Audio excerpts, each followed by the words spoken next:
senior project was called the Teens Going Green Initiative, and it was my efforts to make the school more sustainable. The purpose of this project was to make the school more sustainable for future generations. The implementation of certain green technologies may have an initial cost, but will ultimately end up saving Seacon High School more money. This shows how going green can actually save green, as in money. The essential question that I focused on was how can I impact the community through the use of green technologies. The sub-essential questions that I focused on was how can I use environmentally friendly methods in the school to save more money, or save the school money, and be more acceptable by administrators. And how can I increase student involvement in recycling and other green technologies? How can Seacon High School reduce its energy consumption? And how can Seacon High School reduce its waste production? And do the contents of our recycle bins actually go into trash dumpsters? The first goal that I focused on was going solar and having solar panels installed on the roof of the high school. And I just want to note that that's not the roof of the high school, but that is the potential that we can have. Solar panels. The first task that I tried to tackle was to get solar panels on the roof of the high school. I researched a variety of companies, and I found that Real Good Solar was the right company to use. It's also a company that I'm doing an internship in. We're a partnership with Real Good Solar, so I said it seems like a good company to use. I developed a partnership with a solar power consultant, R.D. Leonard, and with the help of R.D. and Jim Roy, we researched the school's solar capability. The first problem or issue that many people face is funding for solar. They see solar panels and say, oh, it's too expensive, I can't afford that. Well, there's a variety of methods that you can use to fund solar. You can buy the solar panels outright and have grants, rebates, tax deductions to pay for the panels. Or you can lease the panels from a solar company and pay a reduced electric bill every month. Solar is already in Seacon. As you can see, that's the Seacon DPW building, and they do have solar panels already. So I want to kind of use that as the model of what our town could, or is already doing. The solar panel was paid, or the array was paid for with the Clean Energy Choice Grant and a Conservation Block Grant with ARA stimulus funds, which is the American Recovery and Reinvestment Act. As you can see, that's the website that everyone has access to, and you can view how much energy is being conserved or produced and how much energy they're saving. This is one view, and then if you see where it says report, I pulled up another screen where they get a yearly report on how much electricity they're making, a whole report, and everyone has access to this. And I think it's a great way to prove that solar panels is the right way to go. That's the total, I believe it's monthly revenue that they make. Well, I ran into the problem with direct energy, where direct energy, there are current energy provider, and it would actually, after talking to Jim Roy, I realized that it would actually cost us more to... Your attention, please. If you do have detention, it is being held in room 401 right now, so if you have detention, please report to room 401 now. It would cost us more to have solar panels installed on the roof of our high school since they charge, we're locked in at a certain rate of electricity that we can use. And if we start reducing, we'd be paying for solar panels and be paying for the current rate that we were locked into. So it wasn't a very viable method to have solar panels on our roof. But on their website, it does say that they want to become a more trusted energy company moving to a low-carbon future. So I thought they kind of contradicted the efforts. So I sent them a letter, and I haven't heard back from them, and it kind of stated that I wanted, if they're very into having alternative energy, would they possibly, part of our contract, have solar panels installed on their behalf? So I haven't heard back from them, but I just want to send that out to them and just have my voice be heard. Then I took a change in focus. I want to focus on reducing the amount of waste that we produced in the high school, which they all add up to the sustainability efforts. So until the second goal is reducing waste production. We do recycle, and a lot of people in the high school, after doing a recent survey, I learned that 95% of the people don't believe we recycle. And I'll go into further detail about that later, but that's just proof that we do recycle. One of the biggest blocks that I've run into is the mentality that this faculty and students have towards recycling. They don't believe that we do recycle, and they're wrong, essentially. We do recycle, but we could still do better. Where we do have the kids and staff recycling their cans, and we have boxes being recycled, we have some paper being recycled, but students really don't believe that we're recycling, and that's what makes them hesitant to put a recycling can in a recycle bin or a bottle in a recycle bin. I initially wanted to completely change the recycling program, but then I decided that we already have a recycling program, so why change what we already have? Just increase the student involvement. And contracts have already been signed, which it would make it very complicated to just change everything when we already have a recycling program. I did a recent recycling survey, which many of you have received, and it stated that 95% of the people that responded didn't believe that we recycle. And then I asked in the survey, why do you feel that way? And they said it was because the faculty and other people were constantly telling them that we don't recycle. So why bother put it in a recycle bin? Just throw it in the trash. And then that survey I used to help guide me to my second semester goals. Analyzing the current program, I asked myself, how much and what type of waste does your school generate? What is your current waste hauler? What trash and recycling services do they provide? What is the frequency of collection and number of and type of collection containers, materials collected, and service cost? What is the performance of the current program? Are recyclables still being disposed of in trash? And I used those questions to kind of guide me towards my second goal. I got an email from Allied Waste that explained to me how much waste we're producing and how much recyclables we're producing. 400 yards of cardboard per year are created from the school.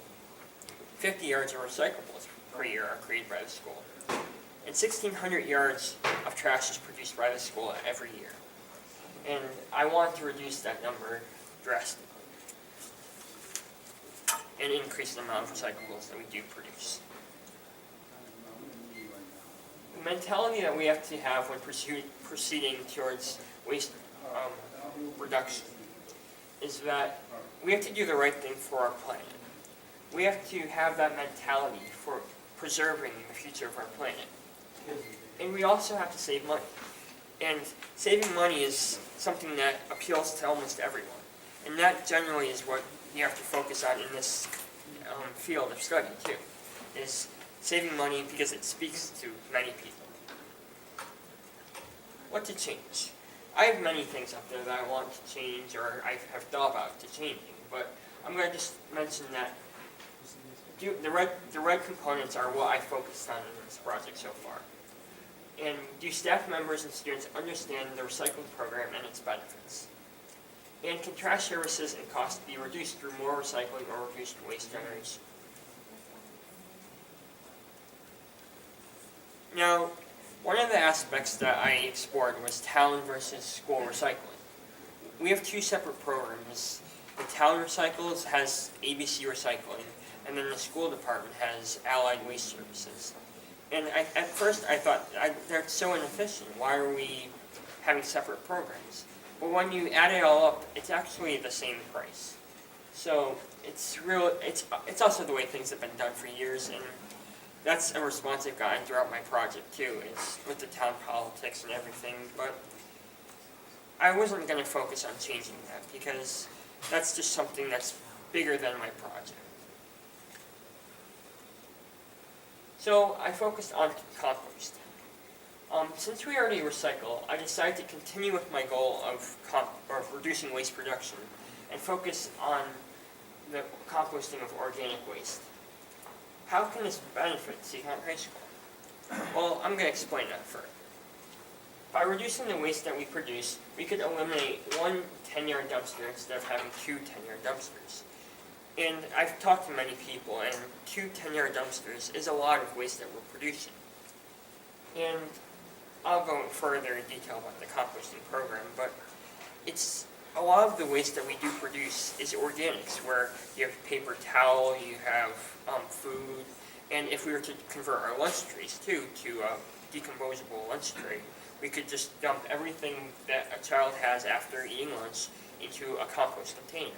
And that does include a milk carton, which it would still reduce a lot of waste. The composting program. Here's how I laid out the program.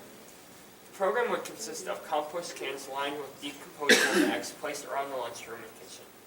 You can place all food scraps, paper towels, napkins, paper lunch bags, and potentially biodegradable lunch trays, and utensils that can be composted too. The bags filled with compost will be taken outside and placed in 96-gallon totes. And I did have a meeting with the EOMS recycling person this past Tuesday, and we talked about there is an option of having a 2-yard dumpster that we can also have on our premises. And it would cost $40 to pick up every time we come to pick up. These totes will then be collected, I said 3 times a week. That was before I learned that we could just have 2 times or 1 time. It depends on how long you want decomposing food to be out. But it really isn't that unsanitary, because you have the plastic lines, and some health codes require like a double-lined bag. But it's all in bags, so there's no food flying everywhere, there's no smells. And it's really not as, you still have smells with trash, so it's not as much, it's not as bad. To move forward with this project, I need administrative permission, custodial staff permission, and kitchen staff permission. And they also offered a free training for the kitchen staff to learn how to compost, what they can and can't put into the compost bins, and it's all part of the EOMS recycling program. And I'm personally working on funding this program without taking it from school funds or town funds. So lunch trays, we're currently using styrofoam lunch trays, which is an environmental atrocity. I contacted Carlene Delilas about switching our lunch trays from polystyrene material to a biodegradable lunch tray. The biodegradable lunch trays do cost more, but it'll save the school more money in the long run, since you're going to be composting all of your food scraps and your lunch trays, and you won't have to pay for an entire dumpster, which is filled with basically styrofoam lunch trays. And then I contacted her, and she contacted the supplier, and she hasn't gotten back to me yet about how much, or the exact prices now, but she says that it weighs more, so it's going to cost somewhat more to transport the trays. So she's going to contact me and let me know what they say. Funding composting program. So far, I'm working on applying for the Sustainable Materials Recovery Program Municipal Grant, which would fund the program next year. I still have to focus on funding this year, but I contacted the Seacon Land Trust, which I'm a part of, and they said it would be a conflict of interest since I am part of the committee and I can't fund for a personal project. I talked to the recycling program, and I had the same issue because I'm part of the recycling committee and I can't fund the same project. So I'm looking at other ways of funding this project still.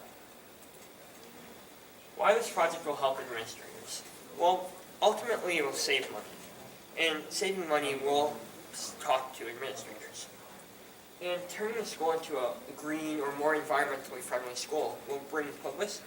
And we have already done many green retrofits, with the LED lights outside to the change in lighting throughout the entire school.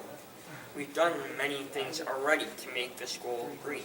We're using green chemicals to clean the school. We're doing many things, but we could still do more. We could reduce how much energy we use. We could reduce how much waste we produce. So just bringing more publicity to the school and being able to say that we are a green school or we are environmentally friendly will bring much publicity into a school. Increasing student and faculty involvement. Well, student involvement is directly correlated to faculty involvement in educating students about the benefits of recycling. If the faculty keeps telling students that we don't recycle, then they won't. They'll say, why not just throw it in the trash? As a school, we need to all jump on board to recycle with the help of the custodial staff, proving that they really do recycle. Which I have plans for next semester to, once I have funding, to create a possible new system where we have a recycle bin. Or maybe if I can find other recycle bins, but to have, as they collect trash, instead of just having one trash can, have a second clearly labeled recycling can, which it would show that they are recycling, and it would, I think it's just, as long as you document that, you can show that we do recycle. And that's what the students are really looking based on that survey I gave. My future plans for next semester is to make the project on 501c3 nonprofit, which I've talked to all the people in, I went to Boston on Tuesday, and I talked to people in the State House that helped explain how I should go about doing this. I'm filing an article of organization where I get to establish my name as a nonprofit, so no one else can take the name, and I can continue with making the bank account and continuing with the entire project as a 501c3 nonprofit. And all the grants that would be contributed to the school would go through the nonprofit, so that there's no confusion with putting this money in school accounts and then it disappearing or any issues. It would be put into the Teens Going Green account and then donated directly into the sustainability efforts to the school. I also plan on increasing student involvement by finding some sort of incentive to make students want to recycle. I also I will also apply for more grants to fund this project.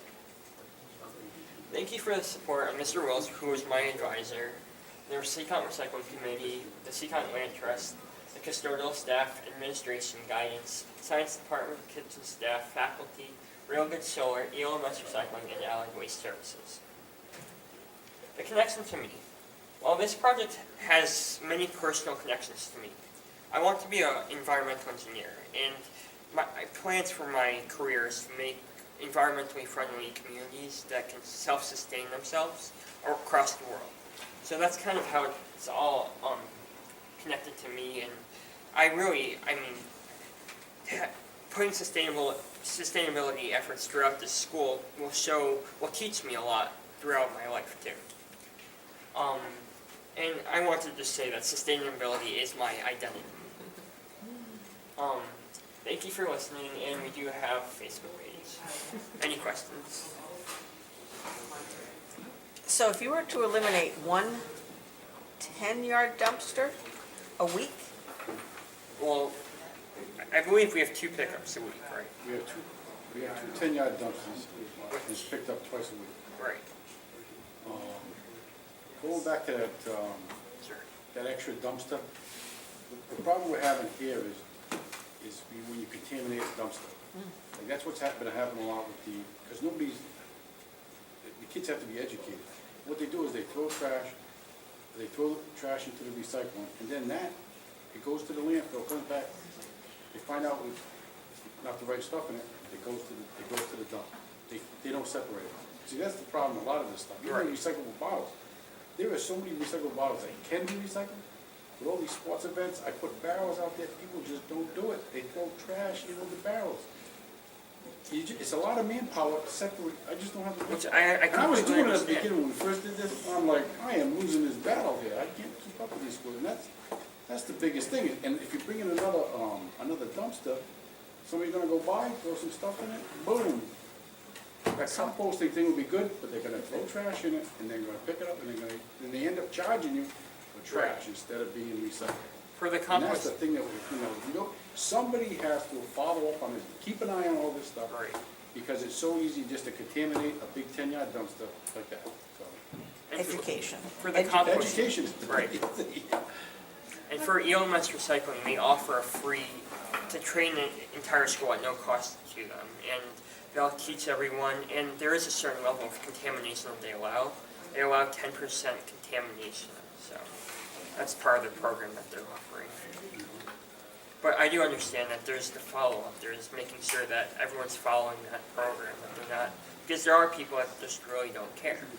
And you have to just make sure they're educated, make sure they understand the implications of this program and why it's important to recycle and to compost and to properly dispose of your trash. But the elementary schools do pretty good, the kids will help out, that's a big thing for them. When they get to the high school, they don't care. Right? Did you look into, yeah, I don't know if we've had in the past, I've only been here for 3 years, recycling club kind of thing, in other schools they've done that, and that's something, they can collect the stuff, separate it out, be at a basketball game and even just stand there and say, okay, bottles here. But that's one. My second question is, so we don't have single stream recycling? No. Okay. Is there any chance of finding a provider The that gives town that? is, this June, the town's turning into a single stream. Single stream. But that's not the school department.